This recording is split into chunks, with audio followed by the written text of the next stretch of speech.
In this video, we're going to take a look at one of my favorite new Chrome extensions called Print Friendly and PDF. So a lot of times we'll find these great articles we want to share with students, but there's too many advertisements and other things going on in the video, and maybe in the article, and sometimes there's actually more than what I need.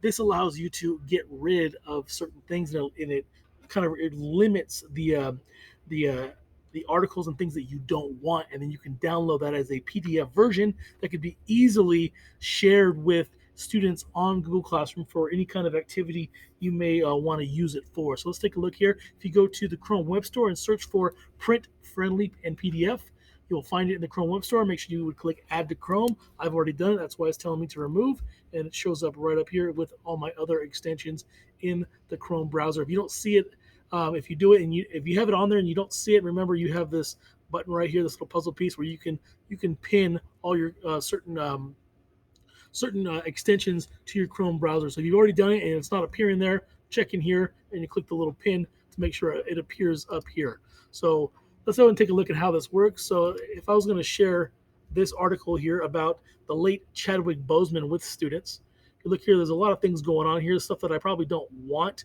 in here. So I want the kind of just the basics of this article. So I'm going to go to my Print Friendly and PDF extension here. It's going to load up here in this pop-up window. And it takes a second to load.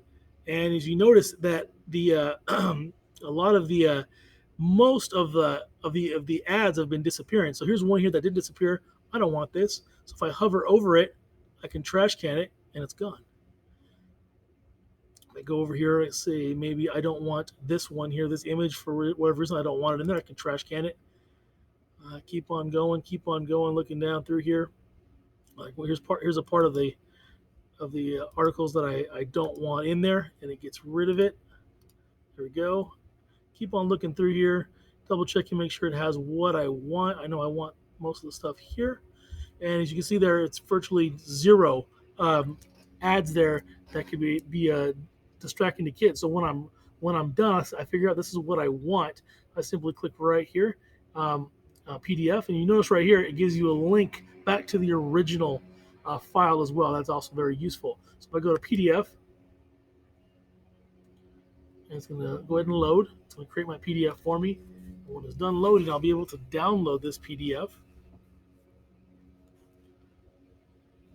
And I'm going to go right here, download PDF. And it's now downloaded onto my computer. I can now upload this from my computer into Google Drive, and once it's in Drive, it can easily be sent out to students in Google Classroom. So if you have any questions about how this works, feel free to send me a message on Google Hangouts or Gmail.